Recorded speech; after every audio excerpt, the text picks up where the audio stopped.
bagi kita bahwa Luqman manggil anaknya, "Duhai anakku," ketika mau menasihati anaknya. Buat apa Allah contohin kayak gitu? Kalau bukan untuk kita praktekkan, untuk kita pakai.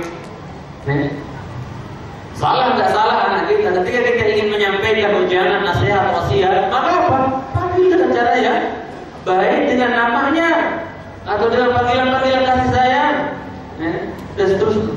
Itu lebih bisa, lebih rentan menjadikan anak itu apa? Menerima apa yang kita sampaikan. Tapi kalau dari awal sudah dipanggil dengan panggilan-panggilan yang buruk, anak yakin suatu saat akan ditabok sama anak itu.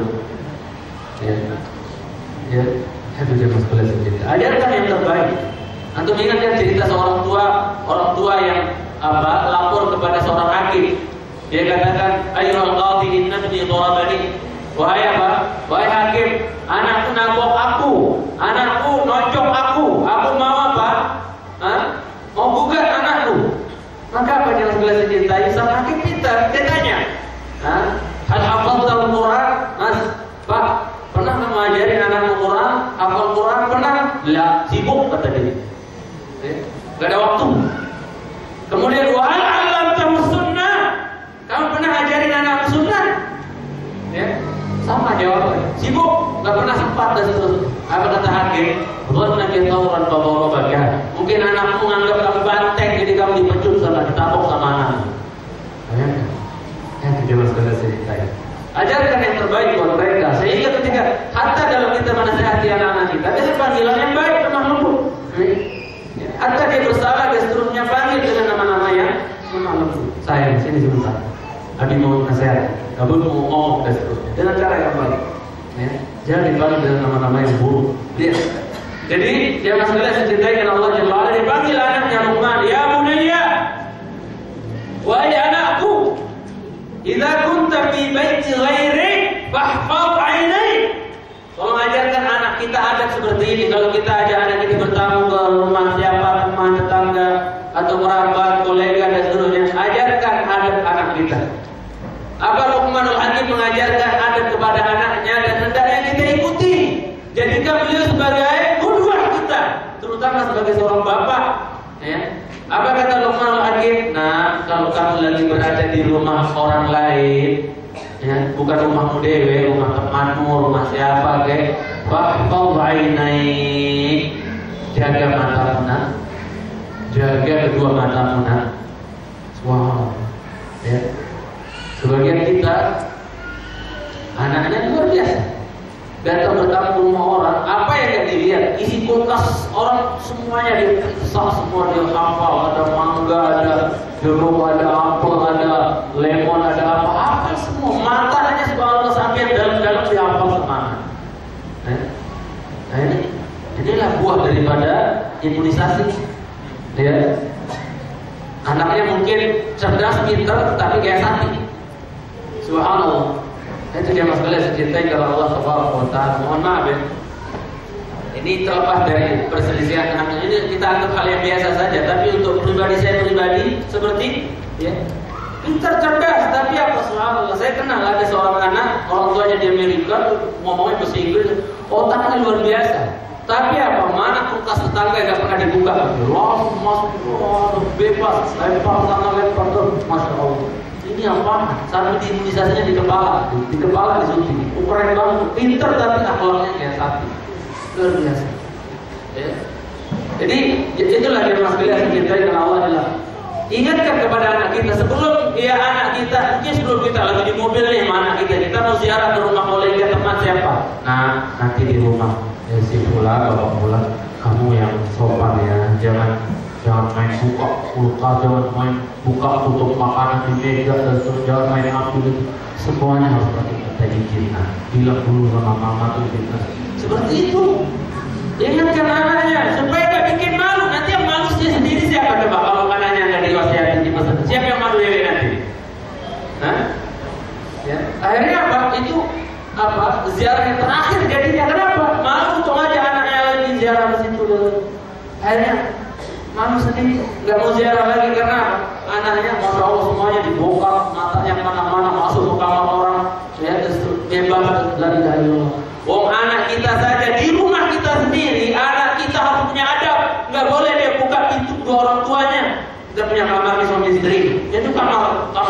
Kalau ibarat di rumah itu, kamar antum suami istri itu kamar yang harus dimuliakan oleh anak semuanya. Nggak boleh anak itu main buka, nggak boleh ajarin ada hatta di rumah antum. Nah, kalau mau masuk kamar mama sama bapak atau adik mau umi, pakai gato dulu. Saya nggak tahu antum lagi bermesraan atau apa dan seterusnya, dan anak antum main dorong dan seterusnya, dan nggak boleh kita percayakan kepada anak seperti itu. Ya, ajarkan adab hatta di rumah. Kamar antum itu kamar yang mulia, harus dihormati, yang punya kehormatan. Aurat antum itu, ya, hatta sama apa di rumah sendiri, apalagi di rumah orang. Kasar ya, kasar ya ngomongnya. Hah? Ya. Walaupun bahasanya kasar, tapi insya Allah ini dari hati. Jadi jangan tersinggung. Wah, soalnya keras ya, pulang aja. Saya juga pulang. Ya. Jadi itu yang masalah secintai dengan Allah Jalla. Jadi kalau seandainya di rumah kita sendiri diajarkan adab, ya, untuk anak-anak kita, bagaimana ketika ada di rumah orang? Makanya berharga sekali nasihat Luqman Hakim. Idza kunta fi baiti ghairi, nah, kalau kamu di rumah orang, jaga dua mata orang. Ya. Hatta sebagian orang bertaruh subhanallah semuanya diinterogasi, itu kalau dia bagus banget gimana sih? Itu kalau paper ketangkep banget dari mana? Matanya kemana-mana. Ya, subhanallah. Nggak boleh, itu bukan ada. Ya, berarti dulu nggak diajar orang tuanya. Kemudian yang sekali dicintai. Selanjutnya kata Luqman, wa in kunta fi majlis qaumin fahbab lisana. Nah, kalau kamu lagi di sebuah majelis ngumpul sama orang banyak, tolong kamu jaga lisan. Jangan yang paling vokal malah ngomongnya paling vulgar ngomongnya dan enggak. Jaga lisanmu nak.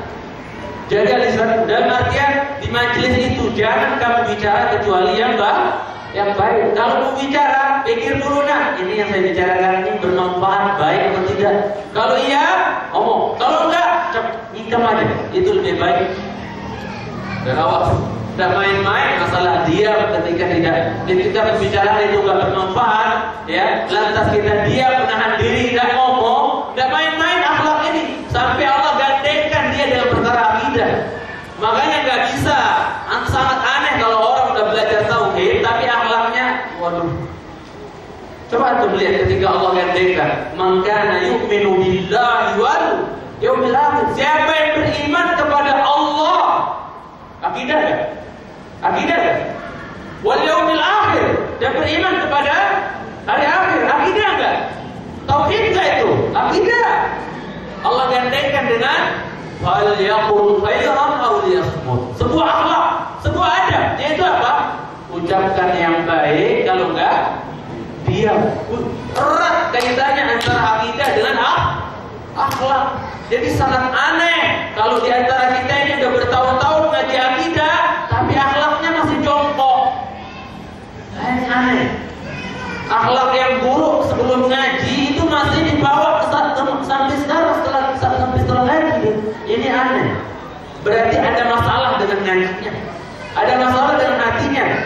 Ya, ketika akidah semakin baik, dia akan tampak kepada akhlak dan adab seseorang. Itu dia nasbil cintai karena Allah Taala. Dan kalau antum melihat ada orang akhlaknya baik, insya Allah itu mencerminkan akidahnya yang lurus, insya Allah. Ya, walaupun ada orang yang akidahnya menyimpang banget, tapi akhlaknya bagus banget, tidak mutlak ya. Kemudian dia nasbil cintai. Wa in kunta fi majlis ta'amin fahfadh. Nah, juga kalau kamu lagi di majelis makan-makan, itu awas, jaga perutmu. Jaga perutmu. Ya.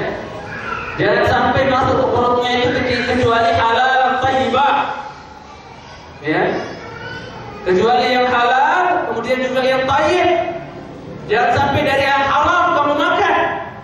Ya. Jadi kalau antum tahu di sebuah pesta, di situ ada apa? Ada pesta makanan, tapi dari yang haram atau yang haram atau dari yang haram, maka apa? Antum makan, jangan. Ya. Kullu lahmin nabata min suhtin fannaru aula bih. Semua daging ya yang tumbuh dari yang haram, makanan yang haram, itu adalah neraka yang lebih pantas buat badan tersebut, buat daging tersebut. Jangan sampai kita apa? Merelakan badan kita, daging kita jadi bahan bakar pokok neraka jahanam. Gara-gara apa? Mengkonsumsi yang haram. Itu yang harus dicintai. Ini wasiatnya Luqmanul Hakim, dan tolong dipesankan kepada anak-anak kita. Ya, untuk makanan tolong dijaga. Tolong diperhatikan apa yang kita suguhkan untuk anak-anak kita, ini penting. Karena karakter dan sifat anak kita itu juga sangat berpengaruh, sangat terkait dengan apa? Dengan apa yang dia konsumsi. Ya. Dengan apa yang dia konsumsi. Dan kedokteran sekarang, ilmuwan sekarang sudah membuktikan bahwasanya memang apa yang kita makan itu karakter seperti binatang-binatang, atau maksudnya hewan-hewan atau binatang yang kita makan seperti apa misalnya yang dimakan oleh manusia, itu biasanya karakternya itu bisa tertransfer kepada orang yang memakannya. Dan ini semua antum sudah tahu. Ya. Kalau dia makan babi, ya babi akhlaknya babi juga. Kalau dia apa? Ya.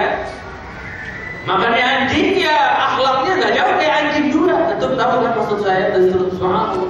Ya. Kalau dia makannya kambing, ya insya Allah akhlaknya juga tentu juga. Makannya ayam dan seterusnya. Oh masya Allah, pencemburu dan seterusnya. Sesuai dengan yang dia makan. Coba dia makan babi, ya kayak babi dan seterusnya. Ya. Makanya betul-betul kita hati-hati untuk makanan anak-anak kita. Dari minumannya, makanannya dan seterusnya. Jaga. Ya. Ini pesannya Luqmanul Hakim kepada anaknya. Kalau kamu di majelis makanan lagi makan rame-rame, dan tuh lihat-lihat, nah, hati-hati dengan perutmu, jaga perutmu. Jangan sampai ada perutmu itu dimasuki yang haram. Antum ingat ketika ya Husain mendapatkan sebiji korma di rumah Nabi SAW, kemudian apa? Mau dimakan, ternyata harta itu, korma itu adalah ceceran dari apa? Korma yang hasil apa namanya? Harta zakat, gitu kan? Maka apa kata Rasulullah? Ya, disuruh untuk apa? Disuruh untuk muntahkan. Dimuntahkan sama Husain. Ini harta sedekah. Nah, nggak boleh kita makan. Kita keluarga nanti nggak boleh. Subhanallah. Antum ingat Abu Bakar radhiyallahu taala juga dimuntahkan. Subhanallah. Betul-betul dijaga, pelihara. Antum ingat ketika ya mantan budaknya bapaknya Abu Bakar, yaitu Abu Quhafah. Abu Quhafah dulu ketika masih kafir punya apa? Punya seorang budak, dan budaknya ini belajar perdukunan. Ya. Tapi perdukunannya belum jadi, masih setengah belajarnya, paham? Kemudian dia masuk Islam. Nah, ketika Abu Bakar ya didatangi oleh mantan budak bapaknya ini yang sudah sama-sama Islam, apa? Mantan budaknya ini bawa jenis makanan. Dia bawa makanan, entah itu korma atau apa. Maka dia bawa ke hadapan Abu Bakar, dikasih kepada Abu Bakar. Abu Bakar subhanallah makan, mantap, makan. Ketika beliau makan, maka apa yang Mas Bela cintai? Beliau bertanya kepada mantan budak bapaknya ini, lihat bagaimana hati-hatinya mereka yang dimasukkan ke perut itu nggak mau ada yang haram. Ya, hasil perdukunan, hasil santetan, hasil korupsi, hasil ya nipu, hasil nggak mau. Betul-betul dijaga perutnya, karena mereka sayang sama badan mereka. Kalau badan mereka nanti dari bahan bakar pokok neraka jahanam, nggak mau. Ya. Yang Allah katakan waquduhan nas wal hijarah, bahan bakar jahanam itu adalah manusia dulu, bukan. Nggak mau beliau jadi apa?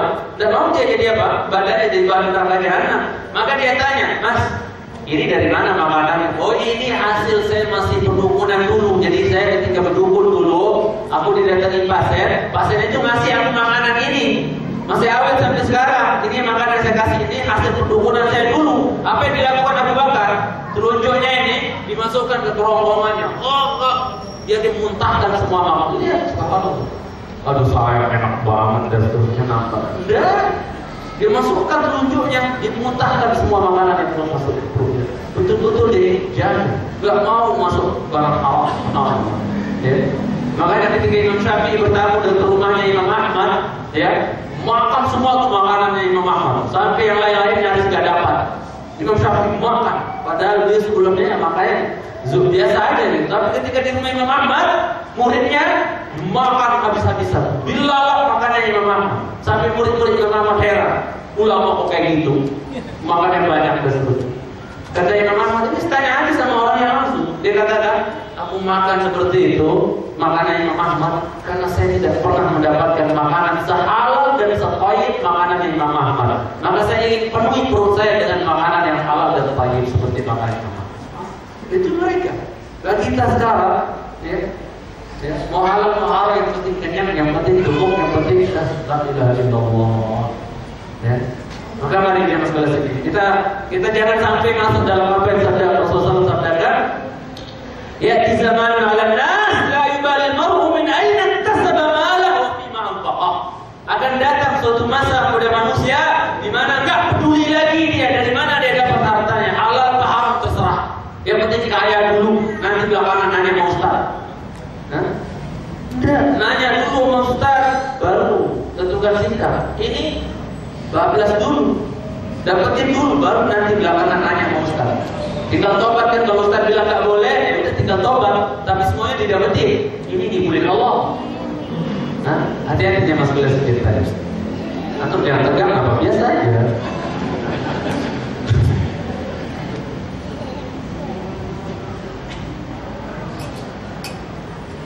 Kita lanjut. Kemudian wasiat Luqman hadis selanjutnya adalah apa? Wa ya bunayya. Nah, ini pelajaran juga. Dalam satu rentetan nasihat, jangan manggil anakmu saya cuma sekali di mukadimah doang. Sayang sini. Sejam dia nasihatin anaknya, nggak ada lagi sayang. Sayang ini di awal doang. Sayang sini, hatimu mau.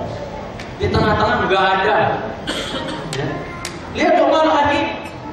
Dalam satu rentetan nasihat berkali-kali ya bunayya ya. Antum lihat di surah Luqman yang kita bahas. Ke bawah itu, di bawah-bawah itu ya bunayya ya tak? Itu Quran enggak sih? Lihat di Quran. Ada kan? Ya bunayya itu ada dalam nasihati anak. Jangan sejam-sejam nasihati anaknya. Ya bunayya itu cuma di awal mukadimah.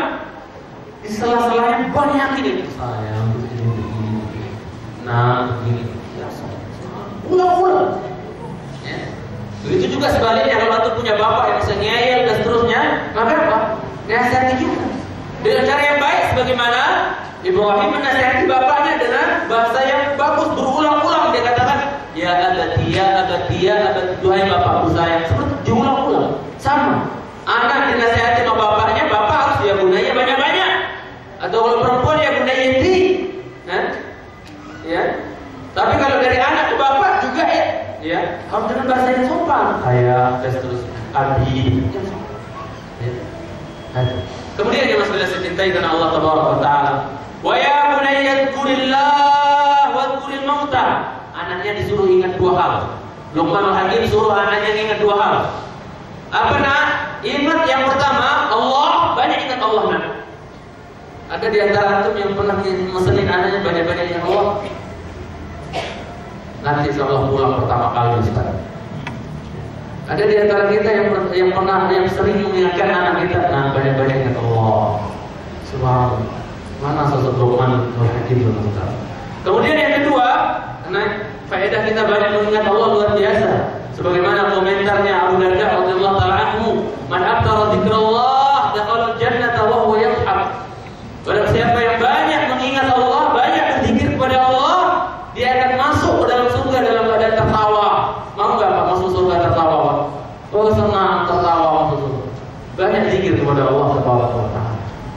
Bahkan bisa jadi dengan antum banyak berzikir, ketika antum menghadap nanti kita masing-masing menghadap kepada Allah, Allah ketawa sama kita. Dan siapa yang Allah ketawa sama dia, enggak ada hisab bagi dia. Ya. Sebagaimana ucapan para ulama, "Man tahikallahu alaihi fala hisab alaihi." Siapa yang Allah bisa ketawa dengan sebab dia, ketika dipanggil sama Allah, Allah senyum sama dia, ketawa, dia juga ketawa, sama-sama. Sudah tinggal masuk surga, nggak ada hisab, nggak ada interogasi, nggak ada apa. Luar biasa. Banyak-banyak lagi yang Allah Subhanahu wa taala.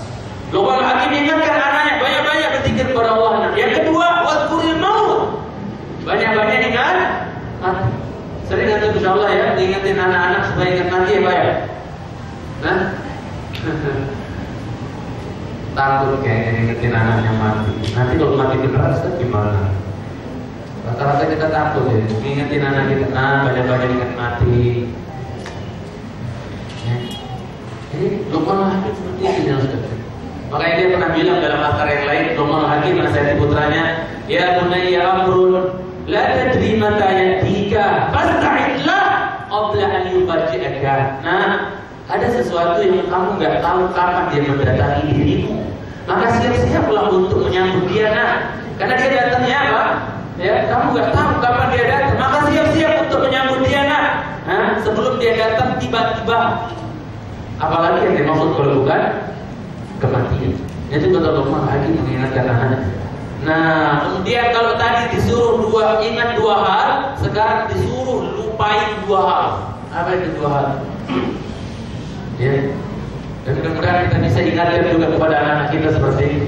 Apa kata Luqman Hakim? Wansabnatain. Nah, tolong lupa dua hal. Ini bapak ngajarin kamu, lupa dua hal. Jangan ingat-ingat. Dua hal yang jangan ingat-ingat. Lupakan. Apa itu? Yang pertama, kata Luqman Hakim, insa ihsanaka ilan nas. Tolong kalau kamu berbuat baik sama orang, lupain perbuatan baikmu itu sama orang. Oh Pak, tadi saya keren kan saya Pak, saya bisa berbagi sama orang, saya dermawan loh Pak. Tadi ada orang miskin di pinggir jalan, aku kasih dan seterusnya. Lupakan, jangan sebut-sebut. Jangan sebut-sebut, lupakan, karena Allah nggak akan melupakan. Lupakan kebaikan kepada manusia. Jangan disebut-sebut. Ya. Jangan disebut-sebut. Lupakan. Kemudian yang kedua adalah apa? Wansa isa'atan nas ilaik. Sebaliknya, kalau tadi lupakan kebaikanmu sama orang, kalau sekarang apa? Lupakan juga apanya orang? Keburukan orang, kesalahan orang kepadamu, lupain. Yang kayak gini kayaknya angel bagi kita ya. Ya Pak Bu ya. Melupain keburukan dan kezaliman orang sama kita, kesalahan orang sama kita, gampang apa susah Pak? Susah sekarang di saat iman rata-rata tipis, gampang melupain kesalahan orang, kezaliman orang. Nama baik keluarga kita pernah dicolek sama orang, melupain begitu saja gampang apa susah? Gampang susah Ustaz.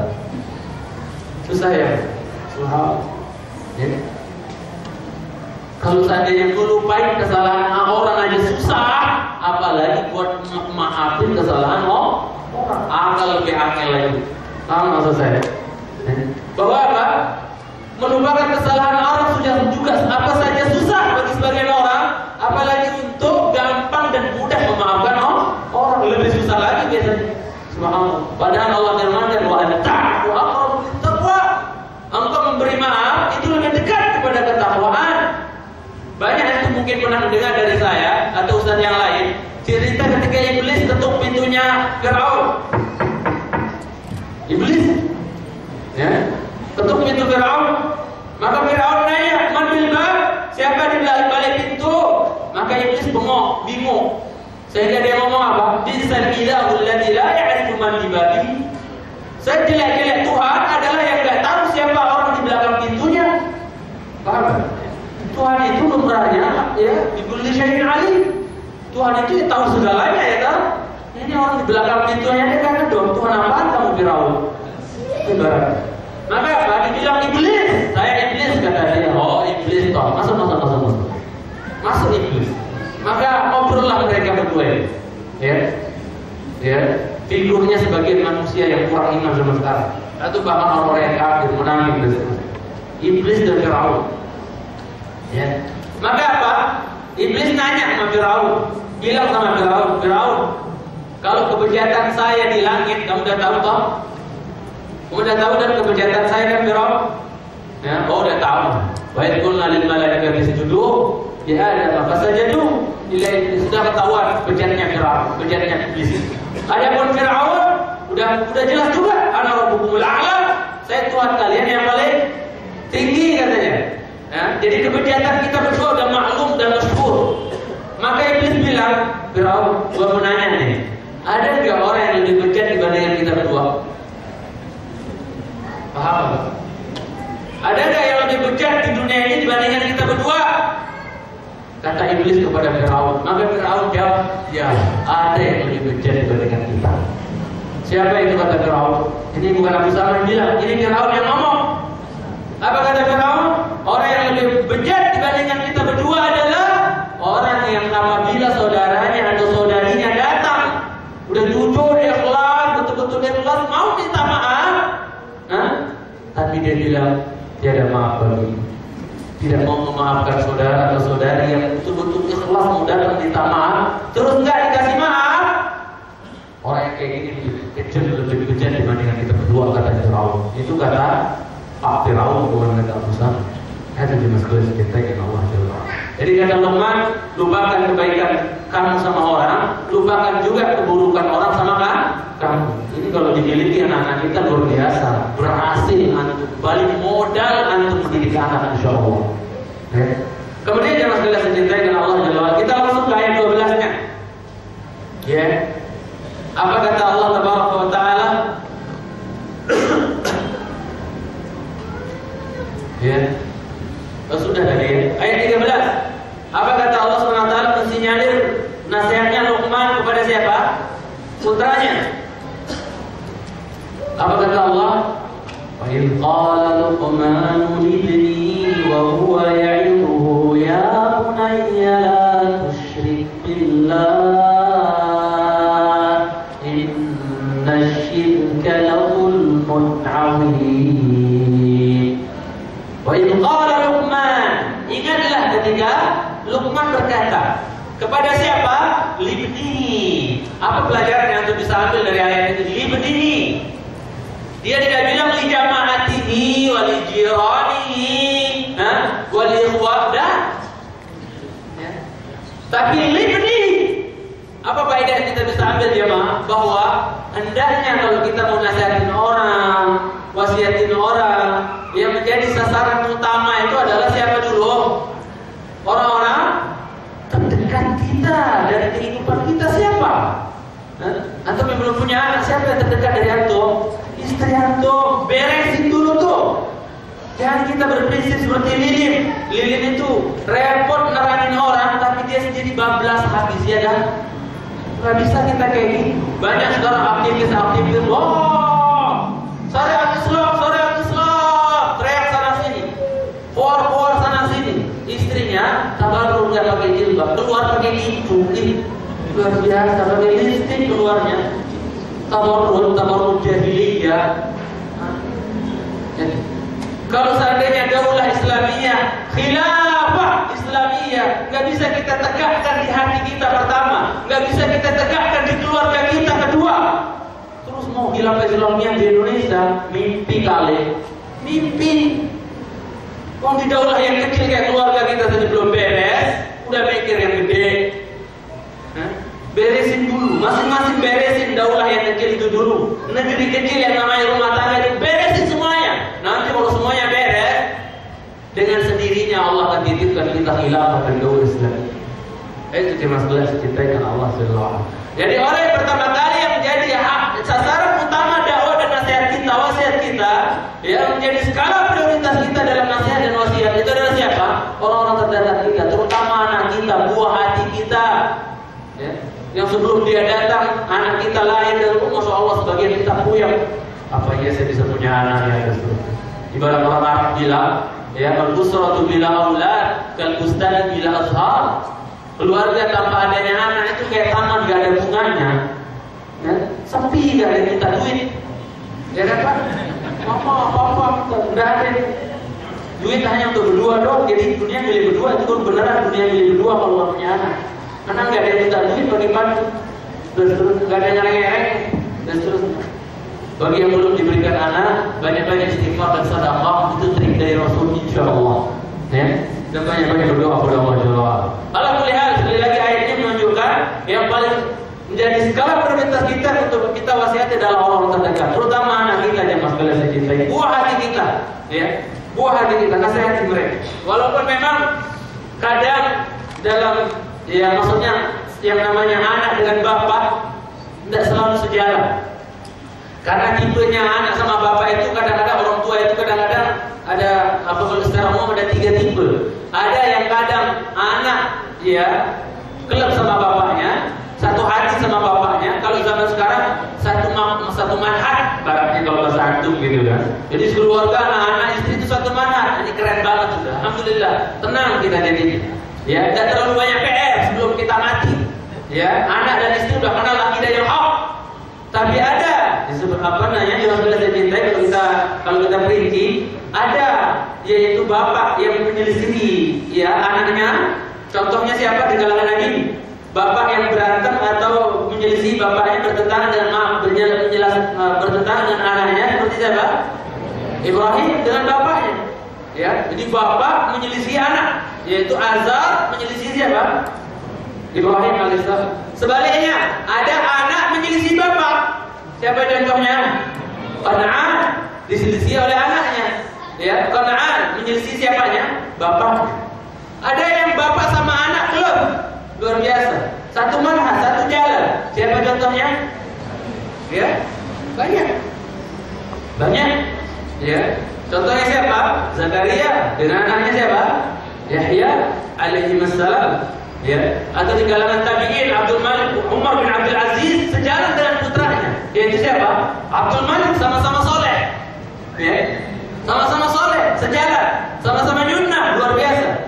Umar bin Abdul Aziz, cicitnya Umar bin Khattab, sejalan sama putranya Abdul Malik.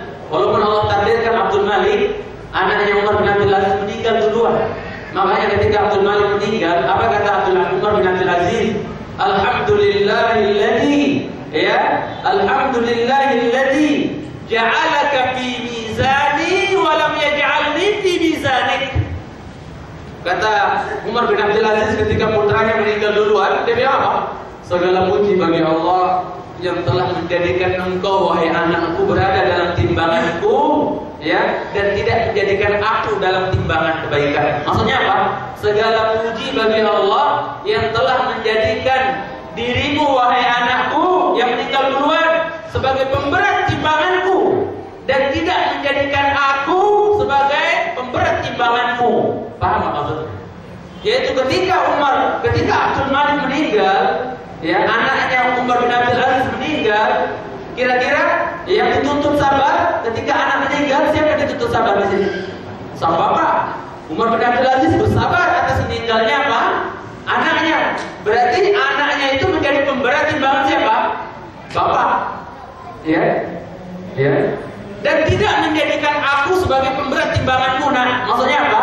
Aku tidak mati duluan. Yang kalau aku mati duluan, kamu nggak mau harus sabar kan? Pahala sabarmu itu karena sebab aku meninggal, maka aku ini akan menjadi pemberat timbangan. Makanya Nabi kita SAW, anak-anak beliau 7 itu 2 tipe. Ada yang menjadi pemberat timbangan Rasulullah, ada yang Rasulullah menjadi pemberat timbangan anaknya Rasul. Paham nggak maksudnya? Rasul punya anak berapa? 7.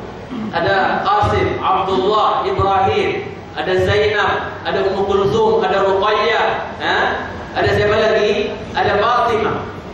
Ya. Semua anaknya Nabi SAW meninggal sebelum Rasul meninggal. 6 kecuali Fatimah, semuanya meninggal sebelum Rasul meninggal. Paham? Nah, yang dituntut sabar berarti siapa di sini? Ketika 6 orang anak meninggal kabeh, siapa yang sabar? Nabi sallallahu alaihi wasallam.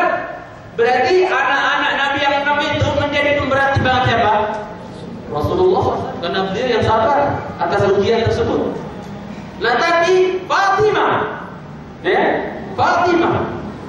meninggalnya kapan? Setelah Rasul meninggal. 6 bulan setelah Rasul meninggal, Fatimah menyusul bapaknya. Kira-kira yang sabar siapa ketika Rasul meninggal? Fatimah. Ya, berarti apa? Rasulullah itu sallallahu alaihi wasallam akan menjadi pemberat timbangannya siapa? Fatimah. Beruntung banget Fatimah itu. Maka tidak salah kalau Rasul bilang Fatimah itu sayyidatun nisa'il jannah. Dia adalah pimpinannya ibu-ibu di surga nanti.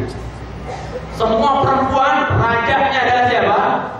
Fatimah radhiyallahu taala anha wa ardhaha. Ini dia masalah dicintai karena Allah tabaraka wa taala. Nah, apa nasihat dan pesan pertama Luqmanul Hakim kepada putranya? Tolong diperhatikan.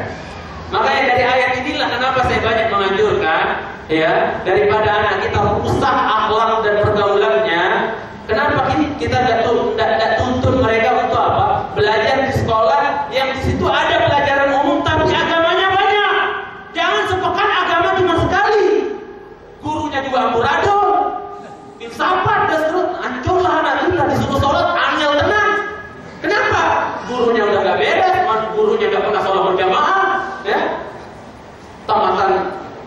rusak filsafat. Ya rusaklah anak kita, orang gurunya rusak. Ya, guru apa kata orang bahasa Indonesia? Murid-murid kencing berdiri, apa? Murid apa katanya? Guru kencing berdiri, muridnya kencing. Ada betul. Itu. Hati-hati dia masalah saya cintai. Jadi kata apa namanya? Luqmanul Hakim menasihati anaknya, ya bunayya la tusyrik billah. Matematika ya Pak ya? Matematika ini ya? Apa tauhid? Bahasa Inggris? Enggak. Tauhid. Pola pendidikan di negeri kita yang fatal salahnya adalah apa? Ingat, menuntut ilmu agama itu ada yang berdoain, belajar tauhid, akidah yang benar. Gimana akidah kita tentang Allah, malaikatnya, rasul-rasulnya, kitabnya, hari kiamat, qada. Gimana akidah kita? Udah beres belum? Itu yang harus diocak-acik, dibolak-balik, dipelajari di sekolah-sekolah. Biar beres itu anak-anak yang orang Islam itu. Biar enggak muncul generasi-generasi pecinta dukun. Ya, generasi-generasi yang enggak kenal Allah dan Rasulnya. Ya, dia enggak kenal para sahabat. Yang dikenal adalah anak-anak yang dikenal adalah artis-artis yang rusak, orang-orang fasik. Coba lihat, anak-anak kita lebih paham tentang ya siapa itu namanya? Yang dunia itu siapa namanya? Grup Korea itu nyanyian orang-orang yang lakinya pada habis itu, bukan laki habis ya, habis lakinya. Itu siapa? Siapa namanya? Grup apa itu? Ngaku saja, apa namanya?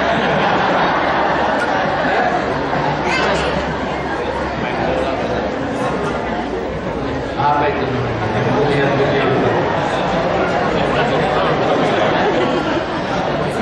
Bukan namanya Ustaz.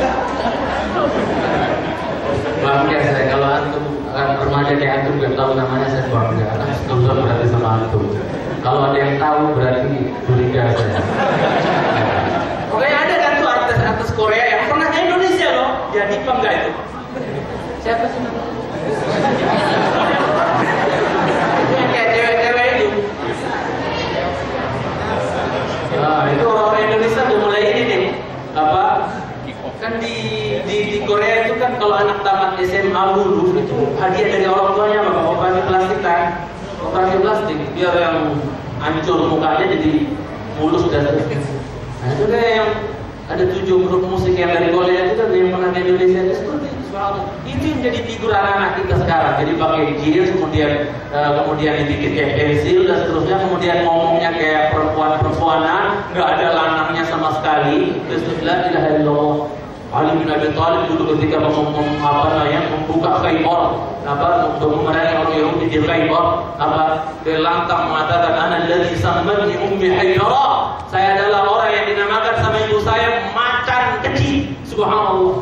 Menunjukkan dididik keberanian mereka sejak kecil. Sekarang anak-anak kita perang-perangan, game dan seterusnya apa itu, ya nonton kartun Naruto dan itu para sahabat dulu nggak ada yang dididik sama kartun, nggak ada yang dididik sama yang nggak jelas seperti itu. Berani-berani mereka. Sekarang kucing lewat malam-malam udah SMA masih kabur lagi takut padahal kalau lihat game, masya Allah. Sedih kita melihat anak-anak kita zaman sekarang, sedih sekali. Jadi figurnya itu orang-orang gak jelas, orang-orang fasik, orang-orang kafir jadi figurnya anak-anak kita. La ilaha illallah. Maka antum kalau nggak kontrol anak-anak antum, jangan merasa aman. Allah tanya, siapa figur anak-anak antum? Allah tanya, jangan merasa aman ya mas, bila secintai kepada Allah Tabaraka wa Ta'ala. Ya, coba itu, banyakkan kaos yang bola atau yang nggak bola di rumah anak-anak kita. Banyak anak, ngaku saja kita, ya kan? Mau ada salibnya kayak apa terserah gitu kan, walaupun diumpet-umpetin betul.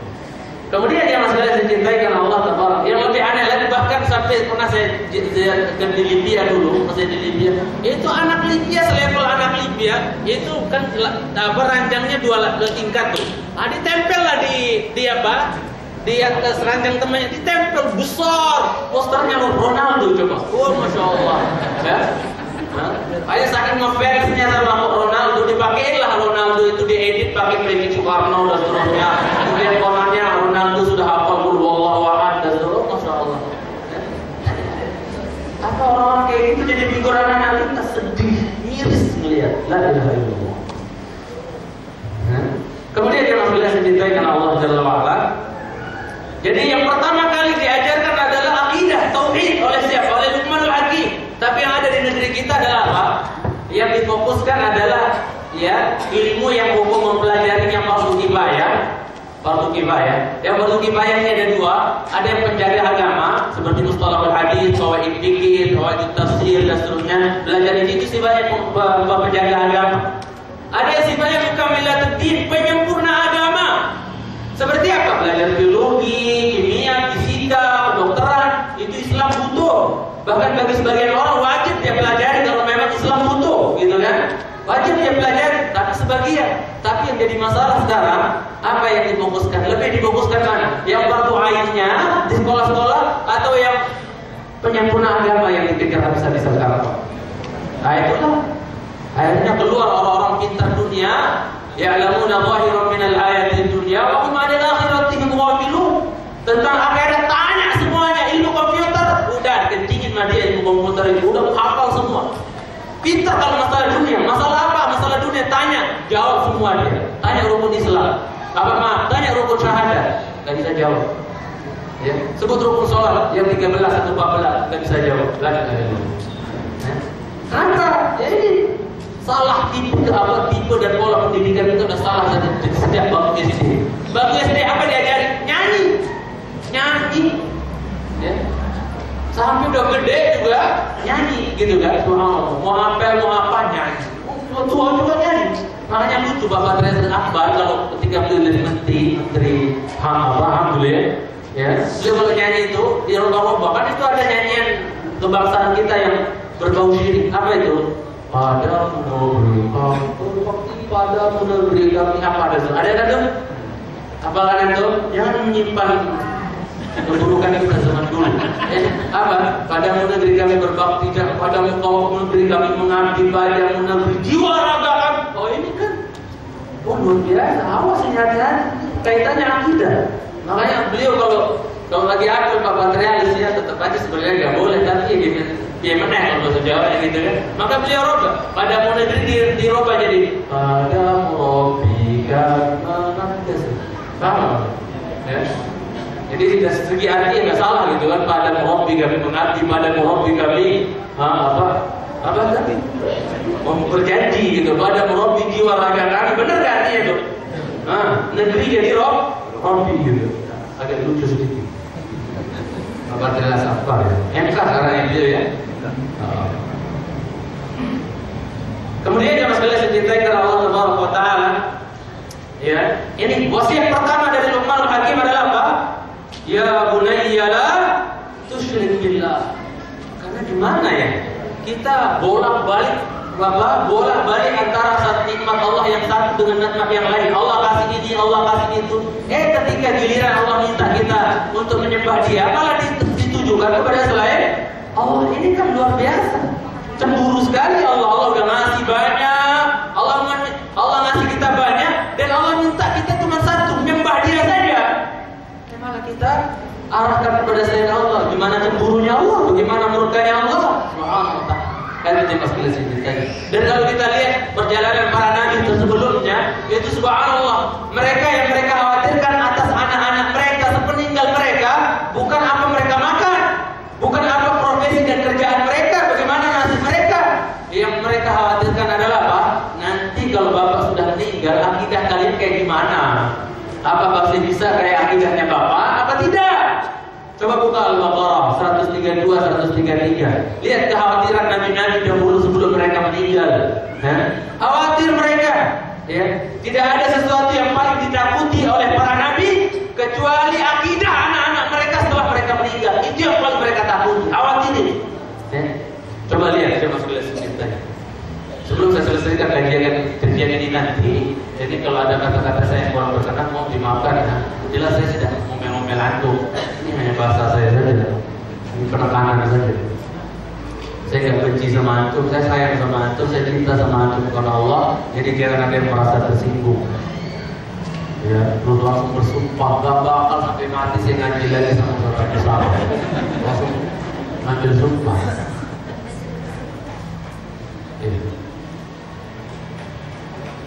Baik.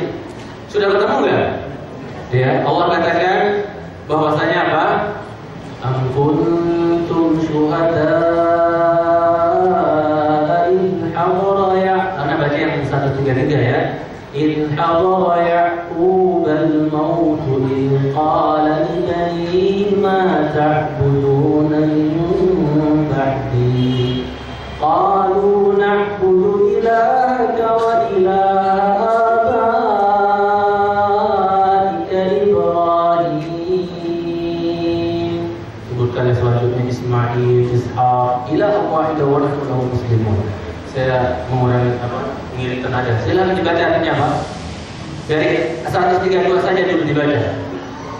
Dan Ibrahim mewasiatkan. Kepada anak-anaknya, demikian pula Yakub, wahai anak-anakku, sesungguhnya Allah telah memilih agama untuk hidupmu, maka janganlah kamu semakin hidup di dalam keadaan. Ya, intinya Allah sudah pilihkan buat keluarga kita, buat kita semua agama Islam, maka jangan kalian mati kecuali di atas al-Islam, di atas tauhid, di atas akidah yang benar, keyakinan yang hak. Jangan. Lanjut Pak, yang selanjutnya. Iya, ingat ketika Yakub mau dijemput kematian. Yakub siapa? Israel, ya. Israel. Terus apa? Jika dia berkata kepada anak-anaknya, apa yang kamu sembah sepeninggalan? Subhanallah, khawatir Yakub terhadap anak-anaknya. Akidah anakku gimana nanti ya? Tauhid anak-anakku gimana nanti ya? Ya kadang-kadang ini mungkin tidak terlalu jadi bahan pikiran sebagian orang sekarang, sebagian orang tua. Tapi biasa aja, terserah nanti anak-anak gimana gitu. Ini sebenarnya harus jadi bahan pikiran yang harus betul-betul kita pusingkan ya Mas Kuliah dicintai. Ya, atau pusing gimana orang tua meninggal di atas tauhid. Kita juga harus lebih pusing lagi gimana anak-anak kita itu bisa meninggal di atas tauhid. Itu dia Mas Kuliah dicintai karena Allah Taala wa Ta'ala. Ya. Nah, jadi Yakub sangat mengkhawatirkan anak-anaknya sehingga ditanya ketika Yakub mau meninggal, kalian nanti bapak meninggal nyembah apa ya anak ya? Anak-anaknya dengan lantang mengatakan, kita satu akidah Pak, kita satu manhaj Pak, tenang aja, kami akan menyembah Rob, ya siapa? Rob itu, ya Allah, itu Allah. Kemudian Robnya siapa? Bapak atau nenek moyangmu Bapak, yaitu siapa? Ibrahim, Ismail, Ishaq. Rob yang satu, sesembahan yang satu, yaitu Allah Jalla wa'ala. Dan kami akan Islam berserah diri. Subhanallah. Betapa bahagianya orang tua ketika dijanji oleh anak-anaknya, kami akan mati di atas agama ini ya Allah, di atas akidah ini, di atas manhaj ini Pak. Subhanallah. Ya, tenang kita pulang ke hadapan Allah Jalla wa'ala. Ketika anak-anak kita apa? Kita pesanin, kira-kira nanti kalian kalau bapak udah nggak ada, anak-anakku semuanya, kalian kira-kira masih tetap bisa istiqomah nggak di atas sunnah ini, di atas tauhid ini? Tenang Pak, insya Allah kita bertemu di surga insya Allah Pak. Insya Allah kami istiqomah. Gimana orang tua pulangnya kira-kira? Tenang nggak kira-kira? Kita lihat aja dulu nanti Pak, lihat keadaan aja. Nanti kalau Syiah udah berpuasa banget atau gimana ya nanti gimana ya? Ya, terus dipaksa-paksa daripada mati ya nggak apa-apa kami sia-siakan karena ngeri, sedih bapak kita pulangnya. Kemudian yang sekalian saya cintai karena Allah Taala. Sekarang Luqmanul Hakim ingin memberikan alasan kenapa saya wanti-wanti kamu pertama dan syirik. Awas syirik, jangan. Alasannya apa nak? Inna syirka lahul azim. Masalahnya syirik itu adalah kezaliman yang paling besar. Ya. Syirik itu adalah kezaliman